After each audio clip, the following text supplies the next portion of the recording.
Howdy, howdy, howdy, ladies and gentlemen, boys and ghouls. Welcome back to another episode of Hollywood After Dark. That's the show I think I'm doing right now. Of course, today is the 4th of January 2021. It's been an interesting day. It's been a bit of a crazy day if you think about it, right? Because we've had a lot of people today arguing in the social media space about the future of what's going to be happening with the DCEU, especially concerning Batman, which has been a wild thing to just kind of watch unfold. I mean, right now, what we're seeing coming out of the media is Affleck out, Keaton in, and apparently this is not as real as you might think. So we're going to be talking about that here in a few minutes. I also want to touch upon the Zack Snyder saying that he is going to be walking away from the movies once he's done with the Snyder cut. I have thoughts and I have theories about that one. I feel like there's a lot going on with that right now. I have a feeling there's a lot going on with that. Okay, we got ourselves. I just got a hot posting scoop from Mikey Sutton, which we will be talking about here in a second as we go into this whole story. So we'll be bringing that up here. Good old Mikey Sutton. If you haven't checked him out, geekositymag.com. He posts a lot of scoops. He gets a lot of them right, and a lot of people seem to trust him. He came out of nowhere, being a big dude, being a great guy. He's a good friend. Anyway. So yeah, today we've also got the situation with Wonder Woman and that badass photo of her in the Crimean War, which apparently a lot of people have trouble pronouncing the term Crimean, but it's okay. Looks pretty awesome, and it goes against some Patty Jenkins stuff, which is really fascinating. Again, here's the thing: I don't want to spend all day every day talking about the Snyder cut or like everything else, right? Because it is what it is. I love it, but it's like there's a lot of stuff there. But something's happening. Something is happening. We can't deny that at this point. There's literally no denial. We know something wild is going to be taking place. I just don't know what it is yet. But there's something happening. There's a shift. All these things are going on. So that being said, let me take a quick look here at the chat. We're just going to dive in. Garrick here, always number one. Do I find it disappointing that Midnight's Edge and Star Wars Theory have aligned themselves with the fandom menace? Yes, I do. I mean, like, I could go into some, I don't want to say extreme detail, but I have words that I could use that would get me entirely 100% demonetized. Here's the thing when it comes to Midnight's Edge. So Andre, who runs Midnight's Edge, is a good guy. I do like him. He doesn't care about Star Wars. He didn't grow up with Star Wars, so he has no allegiance to it. He has no real love of it. It exists, he enjoys it well enough, but he has found himself in a position where he can profit greatly by just repeating absolutely manufactured claims by Doomcock and anything negative in relation to Star Wars. Now, like I talked about the other day, Feige stealth producing, that was a scoop given me by Mikey Sutton, stealth producing The Mandalorian. And I said Kennedy wasn't necessarily for the Marvel approach to it. And they took that and they were like, she deserves no credit. And I'm like, that's still not accurate, because even though she may not be 100% for it, she still gave the green light. She still played her part. And that part, whether you like it or not, is something that absolutely fundamentally needs to be acknowledged, because that is what happens in this team-based experience. It's not everyone gets the same level of credit. Not everyone gets the same level of fame off of it, but people are ultimately still responsible. I mean, like, you when you watch the end credits of a movie, you might see like 1,000 names. And all of those people contributed to this project, to this product that you just spent the last 2 hours watching. But then again, when you talk to most people, they only really care about what's known as the above the line. The above the line people are who you see in the opening credits of a movie. The below the line people is everyone in the end credits. That's the way it works. That's the way it operates. So the names we see the most are the names that appear in the opening credits of a movie, the above the line people, the people that are on the poster, that are on the marketing, the names that we see in big bold lights. Those are the people, but they're not everyone that has worked on something.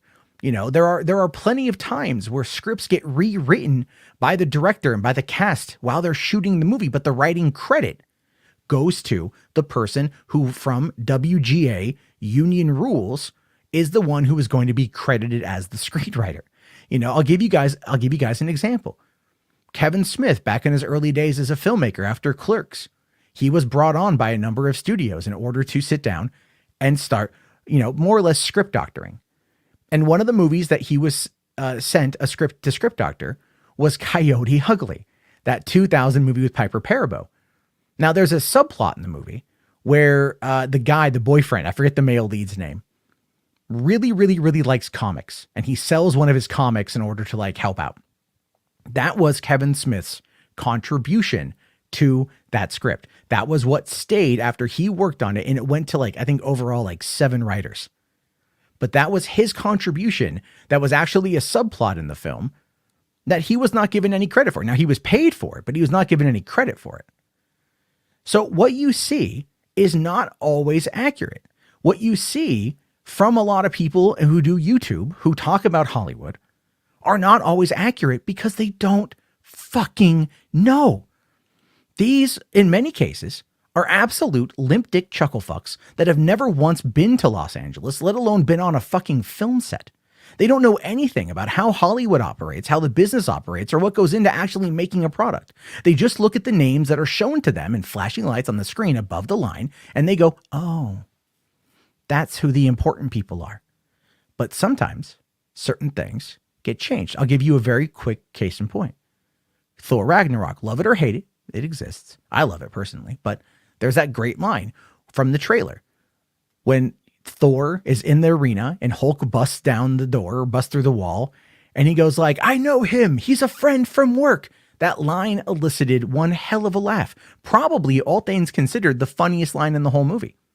Really, if you think about it, kind of is. An 8-year-old kid who was there on a Make-A-Wish day. He was there watching that scene take place, and this kid just randomly came up with that line. Does that kid get a credit? Right? They've talked about it, but does that kid get any compensation? Does that kid get any credit for something that he just said off the top of his head that happened to work in that moment and they put into the movie? No, of course not. You wouldn't dare think to give that kid credit, but that line is associated with some kid who had cancer, who went in there and he thought of something funny and they thought it was good and they put it in the movie and it worked with the audience. When I was in San Diego, I was part of a group called the San Diego Filmmakers, where the slogan, the tagline was, there's no I in filmmaking, because it's a team collaborative effort. That's what filmmaking is. And that applies to indie, that applies to blockbuster, that applies to studios, that applies to smalls. It doesn't matter. It's the same collaborative process across the board. That doesn't change. So when you have people who are out there 100% of the time manufacturing drama for clicks because their entire business model is to keep you ill-informed, ignorant, and completely ill-educated, they do not have the slightest, foggiest fucking idea as to what happens in productions, what happens from creation through pre-production, production, and post-production until you watch it on either the big screen or your TV at home. They have no idea, but they act like they do, and they get all this attention because they keep you angry. And that's why I get frustrated with Midnight's Edge. And that's why I'm frustrated with Star Wars Theory. This guy who's, I'm all about positivity, man, until you fucking disagree with him. And then he comes out and he calls you a bootlicker like he did to Eckart's Ladder. This is the kind, he attacks people that disagree with him because he can't handle it, because he's out there playing the victim. He's keeping his audience angry and relatively ill-informed because he knows damn well that came from a private account. But here come the fandom menace with their, we have to keep everybody angry. It's the only way our peepees get hard. And they co-opt that. And then they twist it and they bastardize it and all that stuff. And that's exactly what happens.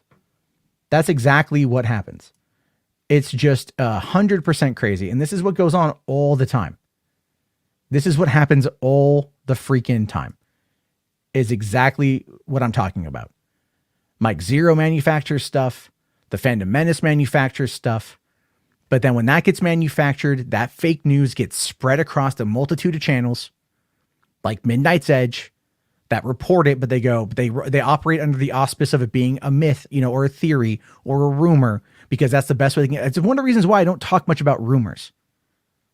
Because it's we're going to talk about a rumor today, but that's because it's breaking news and everyone's talking about it.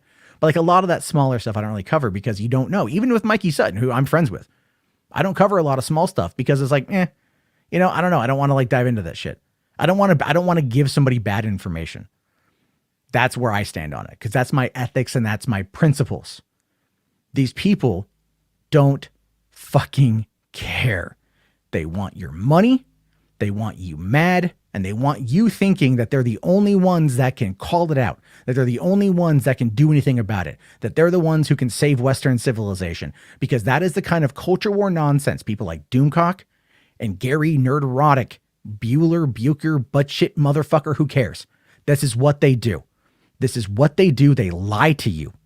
They lie to you because that is what makes their peepees hard and keeps their wallets fucking full.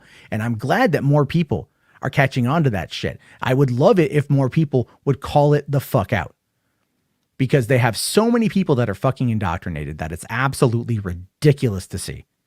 And I still deal with comments like every day from idiots that are just like, Doomcock was right. And I'm all like, Doomcock is a Nazi. Fucking bitch shoot commandant, dumbass. Anyway, I'm sorry.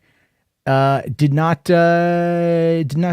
a little heated tonight. What can I say? I'm a little fucking heated. I guess that happens to the best of us from time to time. So, all right, let's, it's been a few minutes of me ranting and raving like a lunatic here on my own thing. I do appreciate you guys sticking through that. And you're probably going like, God damn it, stop asking me questions. So anyway, why don't we talk about the big news of the day? Why don't we talk about this situation with Michael Keaton and with Ben Affleck and this whole report? Cause it's crazy stuff, man. It is absolutely, I don't even know what to think about it, to be honest with you, but let's take a look here at this Geekosity article that came up. This is just dropping a few minutes ago from Mikey Sutton himself. And so it says here that Michael Keaton not replacing Ben Affleck in the DC EU. Now, a lot of people have been running all day. Affleck out, Michael Keaton in, what's going on? No one knows. Because the article itself was just like, again, it was a one tweet. We're going to talk about that one tweet, but it was one tweet. So this is what it says. It says reports of Michael Keaton taking Ben Affleck's place in the DCEU are false. There have been no discussions of Keaton's Batman joining the Justice League, for example, or being the lead of a new Dark Knight cinematic franchise separate from Robert Pattinson's version for director Matt Reeves. And again, if you listen to someone like Grace Randolph, who today talked about it, and she'd made this really odd connection between this one tweet, which we're going to get to, and her scoop from like earlier in the last year, saying like Batgirl Beyond was what they're going to try to do. And she treated this one tweet as if it's corroboration for what she was saying, when there's quite literally no evidence to back up that her scoop was even remotely accurate. And she is just finding any connection she can to come out as being on top. And it's one of those things that frustrates me as much as the other stuff with like Midnight's Edge and Phantom Menace do, because it's willful proliferation of fake news. Because she's trying to make it out to be like she has the inside scoop. And I don't know if any of these people have the inside scoop. And I'm friends with Mikey. I'm reading his article right now, but I'm saying keep this with a grain of salt. And I'd say that to Mikey's face, and he knows that. I say it to him all the time. Anyway, Mikey says this: as I reported on December 28th, the New York Times interview with DC Films president Walter Hamada would be distorted, cut up into pieces of misleading clickbait. Sure enough, that's exactly what happened. Hamada's statement that Warner Brothers will have two different film sagas involving Batman, played by two different actors, running at the same time. The running speculation was that Keaton having his own theatrical Batman again created a whirlpool of speculation, bogus information, and wrongly interpreted corporate speak. First of all, the new Keaton Dark Knight films being planned are true. However, he won't be the star. Rather, it's Batman Beyond. And this is something he broke back on June 24th on Lords of the Long Box, which you guys should check them out. They're pretty good. At the time, the live-action Batman Beyond was only going to be on HBO Max. However, Warner Brothers eventually felt that it was too commercially huge to stay put on their streaming network, which to me is interesting, considering the fact that it's been 20 years since that show premiered. And quite frankly, outside of some comics, they've done like nothing with it since it was canceled after its third season.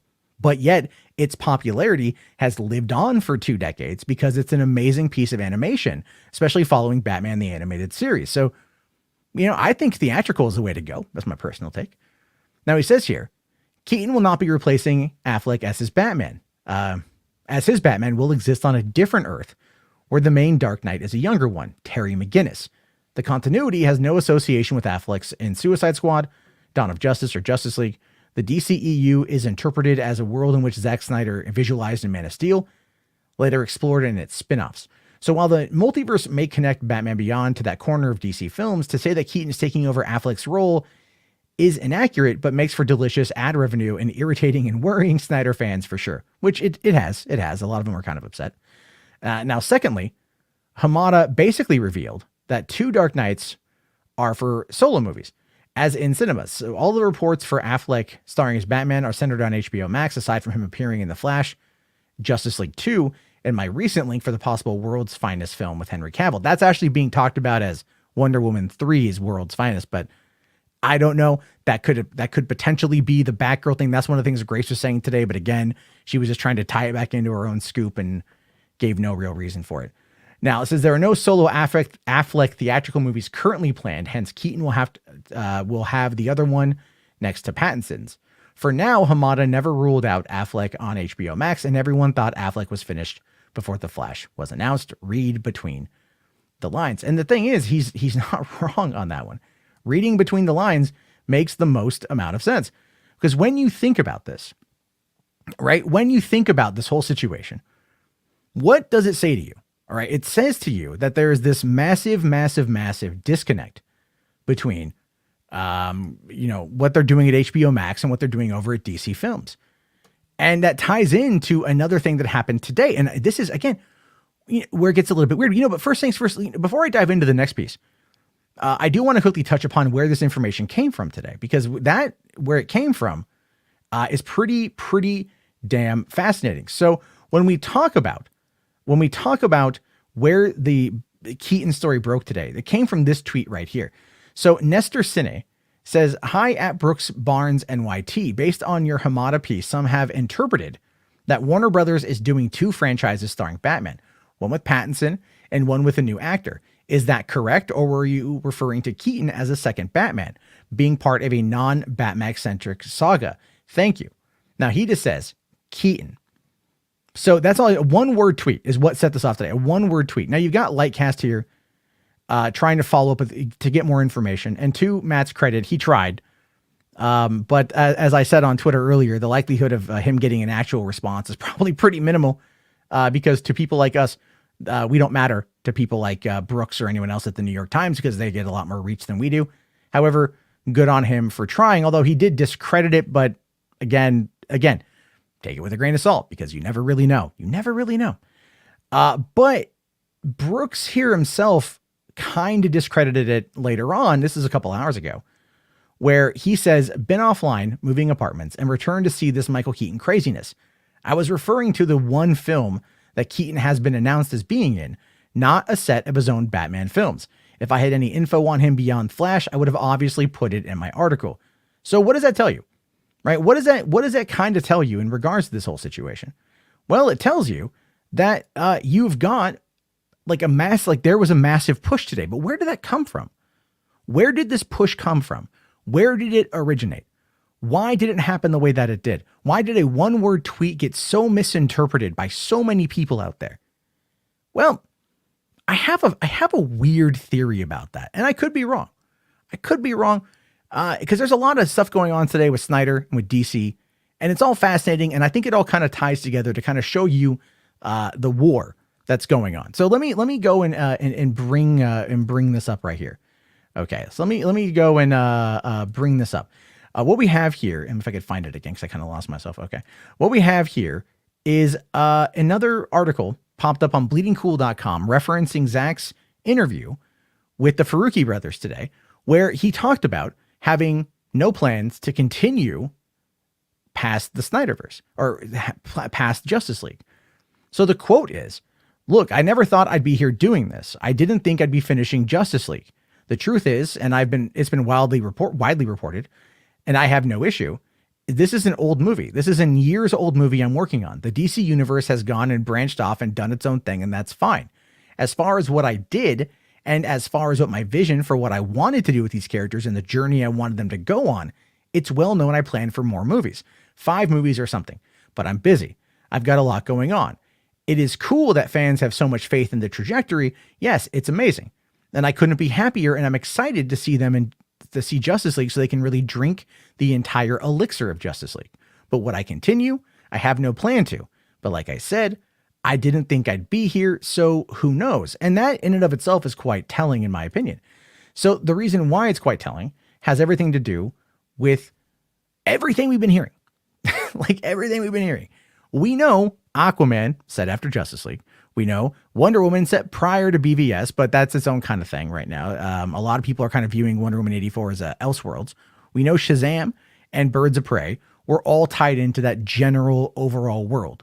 They could be kind of plucked out and maybe put in their own universe if they wanted to, but really there is a through line. If you think about it, there's a pretty big through line between everything that kind of ties back into what Snyder created. So it seems relatively stupid that Warner Brothers, or I should say Warner Media, HBO Max, AT&T, Jason Kohler, would drop the $70 million roughly to finish this old movie and still not do anything else with it. When from what we can tell from DC fandom is that their entire, you could say like their entire company directive at this point is to create DC content to fill HBO Max and theaters, but mostly HBO Max, because they want to play catch up with Disney and Netflix. And they know that that's going to be the counterpart to what Disney and Marvel are doing over there with the MCU shows on Disney Plus. So again, if you follow this from a business-based perspective, everything they're doing is building it up as a business. They're just building it up as that. And so, yeah, why would they just not do anything else? Everyone's been talking about it and Zack's been playing coy. Well, why is he been playing coy? That's a fascinating question. So my theory on it is, and again, this is my theory on it, quite frankly, has a lot to do with he is simply negotiating through the trades. If Zack goes on to a live stream, and he drops a piece of information, it ends up getting trending on Twitter because he's got a very dedicated fan base of people that will use social media to their benefit. What does that do? That shows stock in him as a creator, stock in his properties, stock in the company. It gives it free advertising. HBO Max, Warner Media, AT&T, they love this. So why would he be doing it? Well, predominantly, again, my theory is either going to be more money to come back and do Justice League 2 and Justice League 3 and whatever else he wants to do, or he wants more control. He wants to play in that cul-de-sac. Now, if you go back to what Hamada said, the street that leads nowhere line was something that was added in by Brooks Barnes. He wanted to explain it. It was a really bad article. It was a terrible article. But the cul-de-sac of storytelling, a lot of people were interpreting it as a dead end. But a cul-de-sac isn't really a dead end. A cul-de-sac is kind of its own neighborhood. If you've ever lived on a cul-de-sac or known anyone who lived in a cul-de-sac, it becomes its own neighborhood. It becomes its own ecosystem. Everyone on that cul-de-sac knows everybody else. They spend a lot of time together. They do a lot of things together. That ends up being a lot of what goes on. So the cul-de-sac could be seen as a negative, but it could also be very much interpreted as a positive. As HBO Max working with Zack to create his own place, to create his own projects, and to play in that universe. And I think that's probably more in line for what it is. But Zack is using social media very similarly to how Sony and Marvel duked it out in the summer of 2019 over Spider-Man's rights to get more control. And I think there's a lot to do. Again, I think really, if I'm being honest with you, again, it all ties into everything else. It's all connected, right? It's not a multiverse, but it's a through line of thought processes. When you also think about the other big news today, it kind of starts to make a little bit more sense. Okay. It kind of starts to make a little bit more sense. So let's move on to like the next thing here. All right. So there was an image today that popped up coming off of Zack's live stream, where he showcased this image of Wonder Woman during the Crimean War, and she's got the heads of what appears to be some generals or some bad dudes that she's beheaded, and she's ready to go. Now, a lot of people absolutely love this image. I think it looks awesome as hell. I think this should have been like Wonder Woman 2, her fighting the Crimean War. Again, we can see a multi-ethnic group of fighters with her, right? You can see a multitude of different cultures on display, very diverse, okay? Which is good. Diversity is good. But if you go back to that, I'm gonna go back to so this image is in direct contrast to this quote that's been floating around from Jenkins. Now, I don't know what article this came from, but I've been seeing this whole thing kind of float around. And it says, when they finally did hire her, Jenkins still had a lot of fear, mistrust, and just wanted her to execute their ideas rather than bring her own vision to the movie. They wanted to hire me like a beard. They wanted me to walk around on set as a woman, but it was their story and their vision, Jenkins recalled. And my ideas, they didn't even want to read my script. There was such mistrust of a different way of doing things and a different point of view. So that was definitely happening. Even when I first joined Wonder Woman, it was like, yeah, okay, but let's do it this other way. But I was like, women don't want to see that. Her being harsh and tough and cutting people's heads off. That's not what I'm a Wonder Woman fan. That's not what we're looking for. Still, I could feel the shaky nervousness on their part. Half my point of view, or of my point of view. So in this quote, she talks about the chopping people's heads off, which means that this image already had existed at the time. And this is, in my mind, in my opinion, this is what she's absolutely referring to. That this particular section, this image, Wonder Woman cutting people's heads off, fighting in the war, being a warrior, this is not the story she wanted to tell. This was the story that Zack wanted to tell. And if you go and you compare and contrast the two movies together, what you get to see is that with Wonder Woman, that was definitely a Zack production. He has a story by credit. He cast Gal. Him and Deborah oversaw production. They were executive producers. On Wonder Woman 84, they were downgraded to just simply producers, meaning that was mostly producer in name only. That was it. Producer in name only is my take on it. He might disagree, but I don't know. I mean, I'd have to ask him specifically what he did on the movie. But when you think about that quote, and you think about how Wonder Woman 84 was so vastly, vastly different to Wonder Woman, and not only terms of quality, but action, story, everything, you start to really see that there's been a disconnect. Now, we know that a lot of that has to do with Jeff Johns. We know that a lot of that has to do with the way that the corporate structure worked out. Kevin Tushihara wanted a 2-hour cut of Justice League, all of these things. What I see here is I personally see Zack trolling social media through these live streams, getting article after article, tweet after tweet, trend after trend, building his social media army in order to ultimately negotiate that with HBO Max and Warner Media in order to get what he wants. Because I think he wants to finish telling his story. And I think he's going to try to leverage it the best of his ability. So when we talk about this whole situation, when we look at this image, we compare it to that quote from Patty that was floating around a couple days ago. This is an exact dunk on that quote. We can see that Hamada has been fighting Zack. We can see that this is probably a Toby Emmerich thing. The powers that be at Warner Brothers are definitely trying to fight back against Snyder. And the reason why I think is because he's kind of taking away all of their luster, all of their hype, everything. It's the same problem that Chappie had back in 2015 when Chappie was in when Neil Blomkamp was promoting Chappie. The question about Alien came up, right? The question about Alien 5 came up. And because Sigourney Weaver was also there and he was like, oh yeah, I have this pitch that I worked on. That's all anyone talked about was Alien 5. So what did Ridley Scott do? Ridley Scott came in and he threw his big producer dick around and he's like, we don't want Alien 5. We want to do Alien Covenant. And we all know how that movie turned out. So the whole point is that in these situations, these people can in fact, and will in fact, do everything that they can in order to maintain their own power. They'll do everything they can in order to maintain their own control.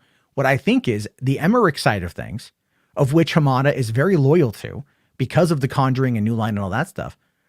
He wants to work inside there. Remember that thing that Ray Fisher said about how Hamada had called him and basically said, like, look, you can throw Joss Whedon and John Berg under the bus, but don't touch my boy Jeff. There's a lot of, cronyism that's happening over there. A lot of protecting. And I personally believe that Ray is doing what he's doing with the express permission and blessings of Zack and probably the people over there at Warner Media. Because I think they know that there's a power struggle. I think they can see which way the world is going. And they're dealing with the old guard that doesn't want to let go of power. The old guard that doesn't like Zack because Zack has come in and fundamentally broken up their business.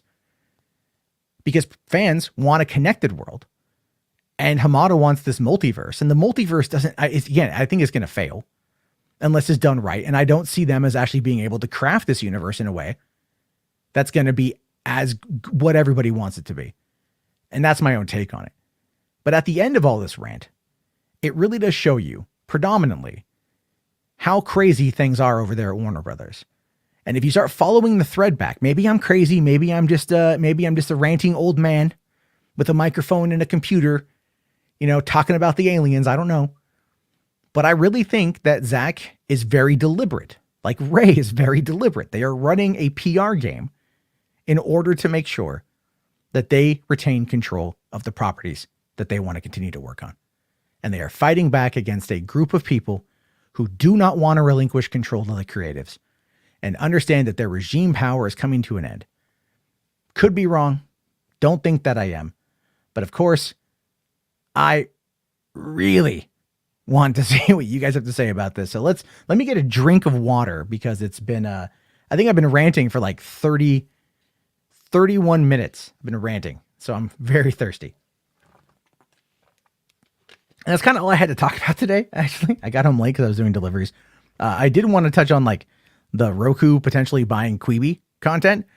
That's dope because I've seen Quibi content and Quibi content is actually pretty good. I was actually one of the only people that supported it. So there's that. All right, let's see here. Irfan Khan says you're spitting facts right now. Thank you. Thank you, man. I appreciate that.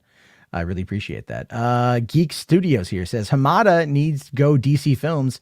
Needs new president. I agree. I've never been a big fan of the Hamada push because it's like, for one, coming off of The Conjuring, like it's horror and like I get it. And they built their whole kind of cinematic universe, which has grossed over $1 billion.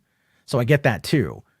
But I don't feel like he's necessarily suited for this. I think he just got kind of like, they're like, look, we're going to fire Jeff Johns. Like, you want the job? And he's like, they're like, it pays more. It's like, all right. Because other than that, like he had never really done any kind of public-based PR until like fandom, right? And even then, after that was the New York Times article from the other day. So like he's not out there doing a lot of PR. He's not out there really doing a lot of stuff. So you never really know.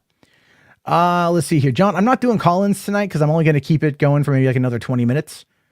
But I'm going to probably keep the call-ins limited to just a nearly midnight movie chat. Because if I'm going to do these more nightly, for me, it's going to be to keep the timing because I got to be up. My girlfriend's back at work now because of the holidays over. So I'm up at like 7 a.m. So I can't be up too late. So I got to keep them kind of small. But I'll do it this weekend, 100%. Let's see here. Geek Studio says, I believe Kevin Smith will do a better job. I think Kevin Smith would do a better job. I think it'd be a lot of fun. Andrew here says, if that news was fake or true, though, even though I love Keaton, Batman he shouldn't replace Affleck as the main DCEU Batman. 100%, dude. 100%. I'm down for like Pattinson. Like I'm so down for Pattinson. I cannot wait to see what Matt Reeves does. But at the same time, I'm like, I want Affleck. I was actually looking through my old videos on my other channel and I found my video where I was like, I support Ben Affleck for Batman back in the summer of like August of 2013, So I've been an Affleck stan for a long time as Batman. And I think he deserves a solid outing. I loved him in BVS. I cannot wait to see him. Like I'm more excited for Batman and Zack Snyder's Justice League than like any other part. But like, I'm excited for that. And I think that's going to get people hyped. And I think it's our job, by the way, as fans to like really push that narrative. Kevin Smith would be great for DC films. I think he would be good for like storytelling, for like coming up with the overall story. But I do think his directing on The Flash and Supergirl is a little bit like pedestrian because he's not that kind of filmmaker. He's not the kind of action filmmaker. But like a comedy be really good at. Like he's good at putting the camera down and like directing the actors. But like when it comes to his to the superhero stuff, I think like he could write the script. So yeah, have him write like a Flash movie. I think it'd be funnier than shit. Ryan here says, if Zack Snyder were to make an independent film, what sort of movie would it be? You know what? I mean, if you think about it, this is going to sound kind of weird. Army of the Dead is kind of an independent film. And I say that from the sense, like it's got like a $90 million budget, but Netflix is covering it and Netflix isn't a studio. Oh, they are kind of, but it's like at the same time, that's kind of what it is. Like it's kind of like Six Underground with Michael Bay from a year ago. It's like Michael Bay at his most Michael Bay-ness for good or bad. This is going to be Zack Snyder Unchained with no fucking meddling from DC, which I cannot wait for. I cannot wait for that because I just no meddling from DC. That's the best part about that.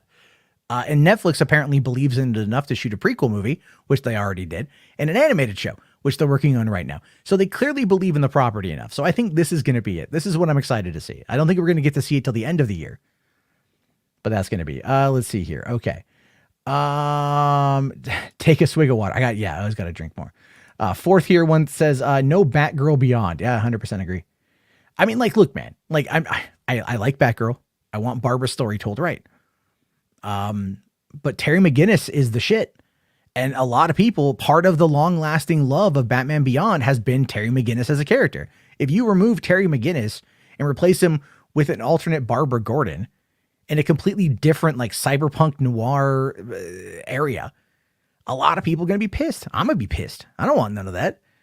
Give me separate stuff, man. You can just give me, God damn it. Just like, look, man, they just put Batman Beyond back on HBO Max. All right. I don't even know if they up-resed it. If it's like a 1080p up-res, they did that with the animated series, which looks phenomenal, by the way. But like, give us another Batman Beyond show. Give us another one of those, like reintroduce a character or something. Like, I don't know. I love, it's my favorite. Like, I love Batman Beyond more than I love Batman the animated series. And it's my favorite one. I just think it was so good. It was so good. All right, let's see here. Let's see. DC should take notes from Marvel and Kevin Feige. Well, here's the thing with that, Andrew. They are, but they're just taking the wrong kind of notes. Like, honest, I know I'm going to catch shit for this one. I know I'm going to catch shit for this. But press 1 in the chat, and you get, or press 2 if you don't like it, and you guys are all going to press 2. Press 1 in the chat if you think that Kevin Feige should stealth produce DC movies. Like, he should call up Hamada and be like, hey man, I got a free Friday like 8 months from now. Like, you want to meet up and go over your slate? I think it would help out. Let's see here. Geek Studio says, I love Ben Affleck and Michael Keaton Batman. I'm not sure if Keaton would fit in the DCEU. If he's like a Nick Fury type character, which is kind of what the rumor says, then maybe. I don't know. But ultimately it's one of those things where you're like, you know, I don't know. Anything could happen. I would prefer. Oh my God, you guys are great. Dylan O'Brien is dude. That's a good casting. Dylan O'Brien as yeah, I loved him in what was it? The Wall, the Maze Runner movies. He was good in that. Yeah, and then I saw him. And he was in American Assassin with Michael Keaton. Right. And they have good chemistry. So it's like, fuck yeah, dude. Fuck yeah. Fourth. Yeah. Fuck yeah. That's awesome, dude. Good job. That's good right there. Ryan here says, I watched your Mandalorian retrospective. It's really well made. I'm sorry I didn't see it sooner. Shared it to Reddit. Thank you. I really appreciate that. I love Mandalorian. Those of you who follow me know how much I love Mandalorian. I put a lot of work into that. I appreciate that. Thank you very much, Ryan. All right. Oh, wow. A lot of ones. Neon Dream says 3 M Night. Listen.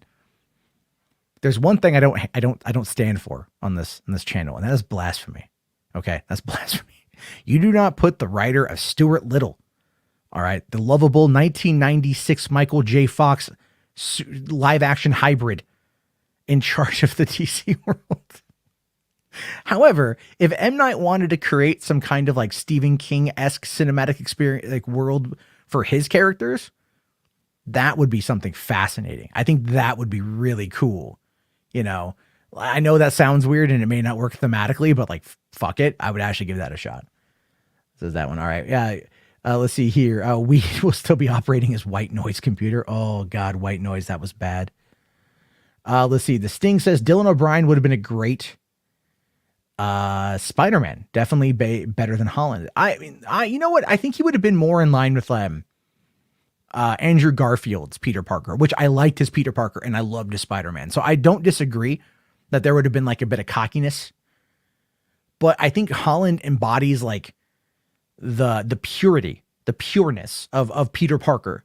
And he just wants to do the right thing, you know, like, and that is what always drives him. His conscience always drives him. And that's what I love about Tom Holland and why he's my favorite Spider-Man, but I totally get your point. Let's see here. Rel says, I forgot about white noise. Yeah, we all did. Although I have always been a Deborah Kara Unger fan, so I always enjoy watching her in something. Jay with a 449 Australian super chat. Thank you very much. I appreciate it, sir. It says, check out Shamalama's new movie coming out. Yeah, I know, right? Shamalama ding dong. All about that stuff. That's a lot of people out there. I mean, the thing is, like, he had his hits, like Sixth Sense was good. Signs was good. Unbreakable was awesome. And then I think he just got too far up his own ass, man. Like Lady in the Water was just a weird movie. But I look, I might be alone on this one, and maybe I am alone, and you guys probably tell me. I liked The Village. I liked the twist. I thought it was cool. I thought it was interesting, and I still like it to this day. But then, of course, he came back and he kind of started reviving his own career after the last Airbender movie. You know what they say, when you go to Hollywood jail, you are there for a while. All right. Jack here says, need an Alita sequel. Yeah, man. Rodriguez feels that it could happen on Disney Plus. And I think doing the Book of Boba Fett might open that door. You know what I mean? Especially because Disney is going to have a good working relationship with James Cameron because of Fox, or because of Avatar. So I could see them making it work. I am hopeful for an Alita sequel. I really do love Alita. Is it still on HBO Max, or did they get rid of it? I don't know. All right. Let's see. James Gunn would do a better job of DC Films president. Well, okay, yes, I get your point, geeks. But here's the thing you have to understand about this, right? Gunn is a creative. You don't want to stifle a creative in an executive position. Not really. Like, an executive producer on a movie is different because it's a single project versus overseeing an entire studio. That would take away time from Gunn's writing and his creative process and his directing. So no, he wouldn't be good as DC Films president, but he would be good as like a consultant to whoever was able to run the business side of it. That's the whole thing with like Kathleen Kennedy, is that with Kathleen Kennedy, she's good at running the business side of Lucasfilm. She is. However, like as a creative, it's like I think now realizes that her best position is putting the right people in the right job and not trying to do it all herself, which is where I think she fucked up quite a bit. So there's that. So yeah, but I get what you see. I do love me some James Gunn though. Let's see. Okay, hold on here. Alita is amazing to watch in 4K. I don't have the 4K of it, but I need to go pick it up. Music Man asks, do I think that DC is throwing things to the wall and hoping that they will stick? Yeah, 100%, dude. The multiverse, that's all it is. The multiverse announcement when they had like, who was it? Jim Lee and Greg Berlanti and Walter Hamada for that panel on DC Fandom. The whole thing was simply just like spitballing, right? Like, oh, but the multiverse could like open up all these new. Shut up! Like, no one cares. Like I said, the average person in fucking Hawaii, right? The average person in fucking Hawaii is not going to understand, like, Hawaii, Ohio, Oklahoma. It doesn't matter. The average person who consumes comic book content that's not a comic book reader is going to get lost in the reads, which is why you need to watch how Marvel is handling the whole situation with WandaVision and how they're piecemealing it out episode by episode. Okay, cool. It ties into not only Spider-Man 3, as we heard at the Disney Investor Day, and it ties into Doctor Strange and the Multiverse of Madness, which is filming right now. So that whole thing is going to tie into something larger. So that's adding to the multiverse aspect. Probably Kang is going to play up, right? Or whatever. I've been hearing rumors about that, but I have no idea how true it is. And from there, it's going to then bring in, it's going to open the world up. It's going to open things up. And they're doing it again with that straight line narrative, which is like a TV show, which is why people respond to it the way that they do. What's one of the biggest criticisms of The Witcher season 1?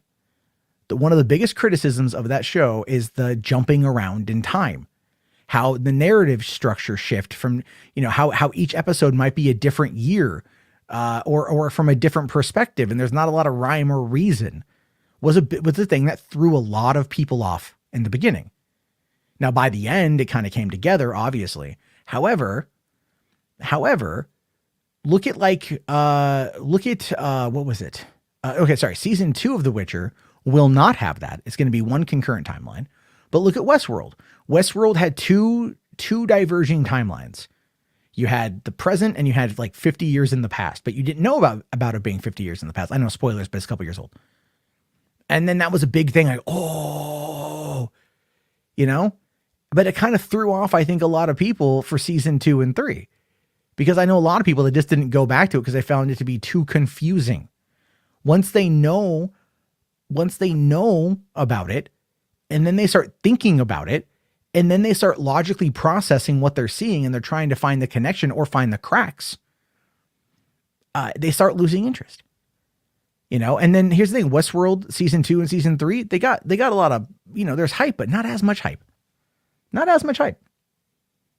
So there's that. Anyway, let's see here. Okay, sorry. Let me go back to this one. Rel here says DC's biggest problem is that they are so insecure about criticism that they try to course correct, which forces every DC movie to be perfect. Yep. They set themselves up for failure because they don't trust themselves 100%. Jess here says, I love comic books, but I hate the DC multiverse. Dude, I'm there with you, man. I really am. I'm not a big fan. Thoughts on DC's future slate? You know, I'm not against it, man. Like, for one, I can't wait for the Suicide Squad. I'm just excited for it. I do think we are going to get an announcement about the Ayer cut, because even like Jared Leto came out and was all like in support of the Ayer cut. I think Snyder's come out in support of the Ayer cut. There's been a lot of people there's been a bigger social media movement for the Ayer cut. I think we're going to get it. Now I'll tell you this. I would love it if we got the Schumacher cut, if it exists. For what? I love Batman Forever. All right. I fucking love Batman Forever. It's a guilty pleasure movie, and fuck you. I love it. Okay. So I'd be down for that as well.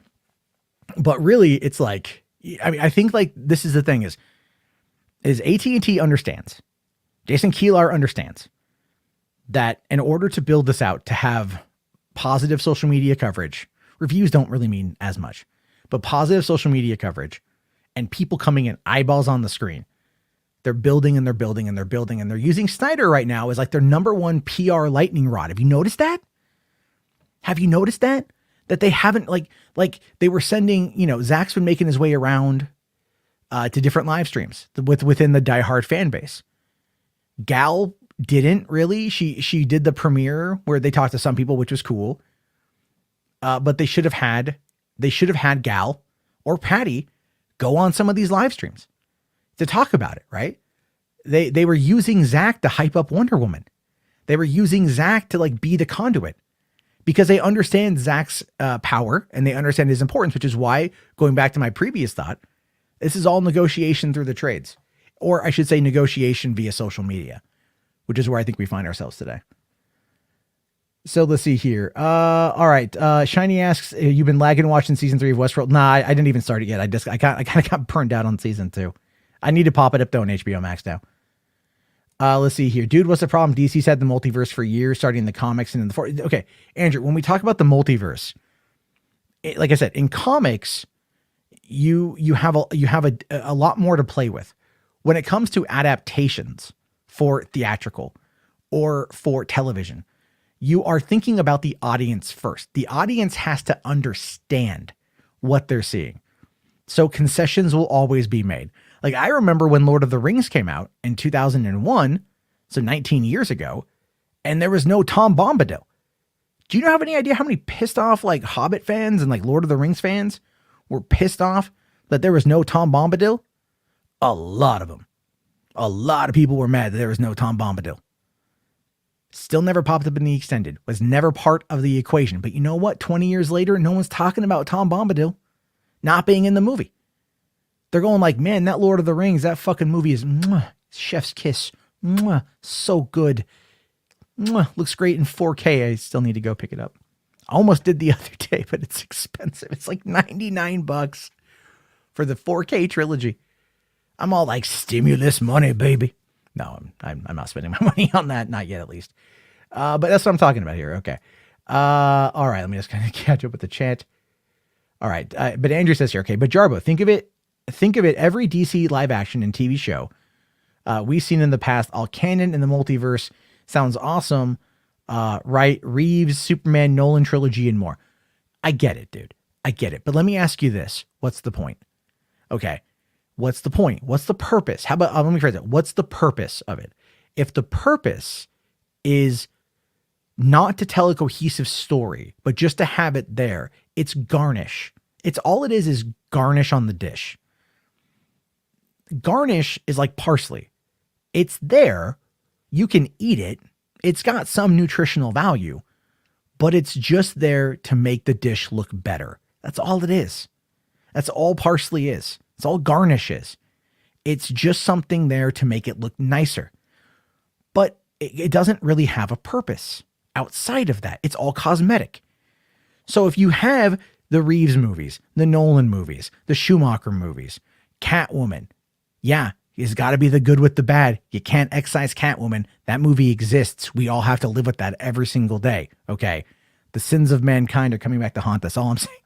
But if you have all of these movies, all of these properties that are part of this particular multiverse, and there's no point other than just saying it's cool, then it's a waste of a point. It's a waste of a thing to do, because all it does is it just is there as a distraction or as garnish. That's all it is. So there's that. Let's see here. Oh, Fourth asks, have I seen the movie trailer for Run, Hide, Fight? Distributed by Daily Wire. Yeah, I saw the trailer today, actually. It looked pretty good. I'm like, I'm a progressive liberal, politic wise, right? Bernie 2020. Anyway, that's where I stand politics wise. But like as a progressive liberal, man, that fucking movie looked good. It's basically Die Hard in school. These four, I might do a video talking about it, because I read an interview with the writer director, and when I read an interview with the producer in the press release that came out today on Deadline, and he made a very interesting comment talking about it. He talked about how they chose to work with Daily Wire, which is a very, very right-wing conservative blog, host, a show. It's run by Ben Shapiro. If you don't know who he is, don't look him up. But they have a policy when it comes to school shooters or mass shooters. They don't publish their names. Now, me, I'm a true crime aficionado. I want details. I want names. I want all that shit. But in the context of that company and that directive, I can respect it. I can respect it. And so the producer was like, look, we are not glorifying shooters in our movie. We are not trying to glorify the villains. We're trying to glorify and amplify the hero, the one who fights back. Now, there are people out there that call it tone deaf in the wake of Parkland and all sorts of stuff like that, about having a 17-year-old girl fight back against 4 shooters with semi-automatic weaponry, and they want it all live streamed. And so it's playing into our culture. It's playing into the live stream culture. It's playing into the voyeuristic nature of live streams, how everyone is connected via their phones, how they're always streaming all that stuff. That's what it's tying into. It looks bloody as fuck. So like, I'm down to see it. And actually, they're going to be premiering it on Daily Wire next week, I think, or the 15th, whatever day that is. So I might need to, I don't want to sit there and give them money, but I want to see the movie. So I got to figure out how I'm going to do that. I might send off an email and ask for a code or something like that to check it out, for review sake, like, hey, I'm a progressive liberal. Let me check out your guys' movie. It could be a conversation piece, and they might let me do it, but it looks pretty cool. If you haven't seen the trailer for Run, Hide, Fight, go check it out. All right, let's see here. All right. Rel got the juice. Rel, is this your other account? It says you have to create a connected universe and then can release random movies in between, like MCU did with Ant-Man. Yeah, that's true. You have to establish the timeline. You have to establish the narrative, and then from there you're able to go. So yeah, I get it. I 100% get it, man. Okay. So let me see here. We've been on for about 55 minutes here. So I'll take a couple more questions. I'm probably gonna wrap it up because I got to get to bed. Let's see here. Thoughts on Discovery Plus? What's Discovery Plus? I don't know what that is. What is this? Is that Discovery? Hold on, let me look it up here. Discovery Plus. All right. It's $5 a month for the ad-supported tier, along with $6.99 for the ad-free option, and it's Discovery. And it gives you, Food Network, TLC, the ID channel, ID Discovery, and Planet. Wow, holy shit! Now, I do love, Discovery ID. All right, I love investigation discovery, man. I'm a true crime nut, so Like $5 a month to get access to that shit. Maybe I'll do it. That's not too terrible. It's not too terrible. I kind of like it. Let's see here. All right. Let's see. Guy's a great new writer. You're talking about the guy from Run, Hide, Fight, whatever. That guy, it starts with a K. I forget the name. But he actually, he's been around for a while. He just hasn't done a lot until this one, really. ID is the Mom at Home channel. No, that's actually not true. It's the informative murder porn channel is what you call it. So there's that. Let's see. You just got your Discovery Plus Geeks and there's a lot of true crime. Yeah, man. Yeah. It's like I'm a big true crime guy. So I also do a podcast about true crime as well. Hell, that's what I did last night. I sat in bed and I wrote out a script because I'm shooting a new video tomorrow for the other channel.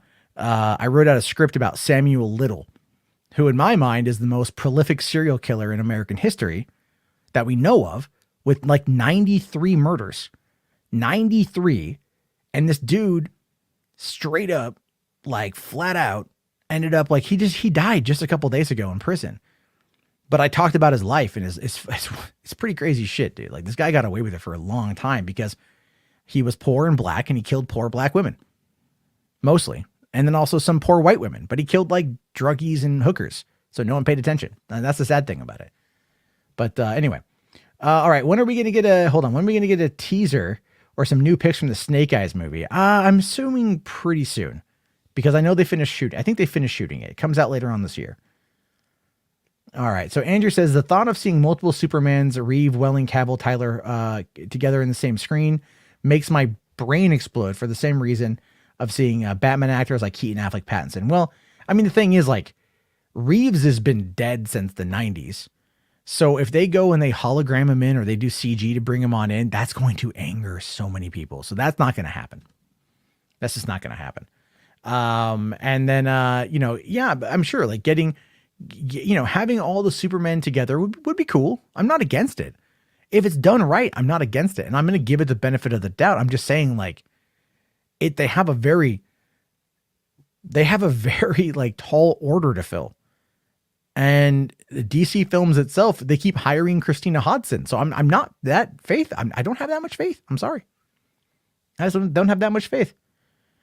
Let's see here. What's the next movie that's supposed to premiere on HBO Max? It's that Denzel one comes out like next week. I think it comes out next week.